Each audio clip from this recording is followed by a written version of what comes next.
How do I get web design clients? So I get this question a lot, and I want to make a video of all the methods I've used to get clients and what I think is the best. So a little bit about my story. Back in 2018, I decided I wanted to work online and do something remotely, and somehow I stumbled across web design. I don't know where I got this inspiration from, but it was just something that I wanted to do and interested me. And before this, I had always had jobs at small businesses, and they often needed help with websites. So it just seemed like a natural thing for me to do and to get into, and it's something I enjoy doing as well, which is good. So when I initially started, I had a bit of knowledge about web design. I basically spent a bunch of time on YouTube learning it and learning the best ways to develop websites. And I also bought a few courses as well. So I was starting from scratch with no portfolio and no current clients. So the first thing I did was build my own website.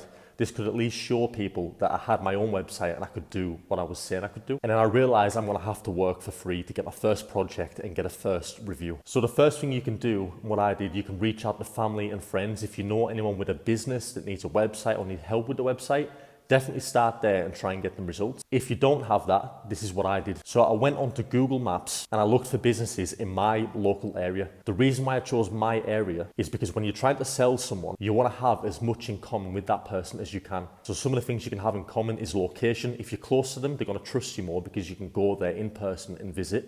Or if you've got current projects in that business niche, it's relatable to their niche as well, so they're going to trust you more. And there's a lot of other ways to build trust, but the only one you're going to have to start with is location. So start with location and look for local businesses. So scan through Google Maps and Google Search and look for businesses that don't have a website or they have a very poorly designed website. And then make a spreadsheet and put all of these people into a spreadsheet and collect the emails. Now, you can collect their email addresses by doing a couple of things. Sometimes they'll have the email address on the website. If so, use that. Or you can use some tools online. One I used at the time was called Hunter, and it will basically scan that website for emails of people who work there. Now, ideally, when you're contacting businesses, you want to contact the business owner because this person will have the authority to make a decision on a new website. So if possible, try and contact them. Now, if you can't find any emails, it's still worth using the contact form on the website. You might as well try. So once I had a list of businesses, I basically emailed them and asked them if they would like me to design them a website for free. I told them a bit about my backstory. I told them I was local to the area so I could go and visit if they needed. And I basically just said, look, I want to build you a website because I'm just starting in web design and I want to build a portfolio for myself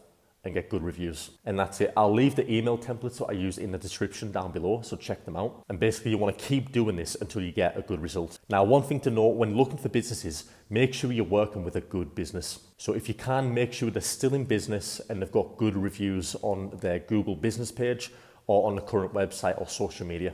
You want to work for businesses that you can actually get results for and are going to make you look good. If you work with a struggling business, then the website isn't going to be a very good case study for you. When you're building a website for a project, you want to get them more results, whether you get them more contact requests, more sales. You want to get some type of result for this business so you can use that to sell to other businesses. So after I had emailed about 50 to 100 businesses, somewhere in that range, I eventually got one request back from a photographer and they didn't have a clue about web design and I needed someone to do it for them. So it was a perfect setup. Now, one thing to note, you can do it and build the website for free, but you'll have to make them aware that they're going to have to pay for hosting. Now, there are cheap hosting plans out there and normally people won't be against this because if they want a website, they're going to have to pay for that anyways. But if they can't afford the hosting, if you can get it for cheap, sometimes it's best to offer a year free hosting and just pay it yourself, so you can get that project in that case study. And then after this, once I had a client and I had results from them, I got them more clients through this website. I reached out to more local businesses and this time I was charging a slightly higher price. So I wasn't charging the price that I wanted to charge normally, but it was the next step up to cover the costs and get me a little bit of profit. And then when I reached out to these clients, now that I had a case study under my belt, I used the local area again for trust. So I reached out to more local businesses and I said, look, I designed a website for a business near you in this area and they've got good results from your website. I've saw your website, it looks like you need a redesign or you need a new website. Would you be willing to have a chat? And then after this, I landed another project and got good results for them also. So that's how I first started and built up my portfolio, and I had a couple of websites on board. After I'd done these two projects, I got an affiliate project from a current client. So somebody had referred me to another person and I built a website for them. And then I had a steady portfolio. Now after this, I kind of gave up with web design because I kept emailing and the cold emailing was just too hard to do. Like, web design is very saturated, so trying to sell it through cold email is almost impossible. Everybody's offering web design in cold email. So unless you have a crazy offer, like you can do a website for free or you can get them crazy results from their website, most people are going to ignore you. So I had to switch methods. I kind of gave up on web design for a bit, for a couple of months, and I ended up actually going to get another job. And crazy enough, by doing this work and having that current portfolio, When I went for this job, it was a cleaning and maintenance job. However, the guy interviewing me was the business owner of this business. So it was a medium-sized business and he had locations all across the country. So obviously when I was having an interview and we were talking, he was asking me about my unemployment history, like what have I been doing? And I basically showed him my web design portfolio. I'm like, look, this is what I've been doing. I've been trying to get this business going. However, I've been struggling, so I'm looking for another job to keep me going until I get it sorted. And the crazy thing that happened, just by opening up and being honest about what I was doing, he told me then he needed a new website and he was planning to build a new business that he would need technical support and website support for as well. So instantly going in for this minimum wage job, just by being honest and having that previous work already there, I landed one of the best opportunities of my life and I got to build a new business with this guy.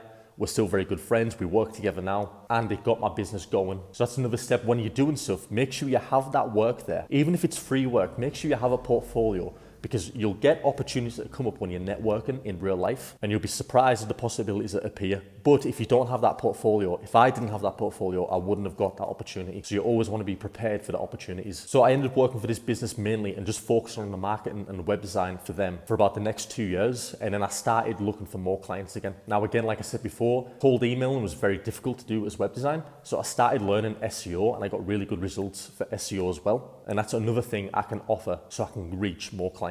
So I had these good results, I had this portfolio and case studies, and I had a lot of knowledge about web design and SEO. So I wanted to take a different approach and have clients come directly to me. And that's when I started social media. So I started doing social media at the start of 2022 and uploading short videos. All I was doing was documenting my process, sharing tools that I find useful, tips that I use for web design and SEO, and just offering as much free value as I can. So after posting 4 or 5 months on TikTok, I got up to about 6,000 or 7,000 subscribers. Some of the videos popped off and that got me a few clients just come to me without doing any outreach. And then after about 10 months of posting on Instagram every day, I was on 1,000 followers, but then suddenly overnight in about a month, I've grew to about 25,000 followers just by posting videos. And that's got me a lot more clients now as well and a lot more contact requests. So if I was starting out again, I think the best way is social media. Get people coming to you, build that personal brand and offer free, valuable advice. Now you might be saying, oh, well, I don't have a lot of advice to give. I'm just starting, I'm new. It doesn't matter. All you have to do is document your process. Document your process, what you're doing and what you're learning on Instagram, on social media, and people will follow that. Remember, to give advice, you've only got to be one step ahead of the person taking the advice. So people will be able to learn things from you. If you show what works for you, what makes you design better, or what's got you results with SEO, people will appreciate that and follow that. So document your journey and build your following online. This is the easiest way to get clients and get people to come to you, so you don't have to spend hours sending cold emails or cold calling. So let me know what works for you to get clients in the comments. Thanks for watching this video and I'll see you in the next one.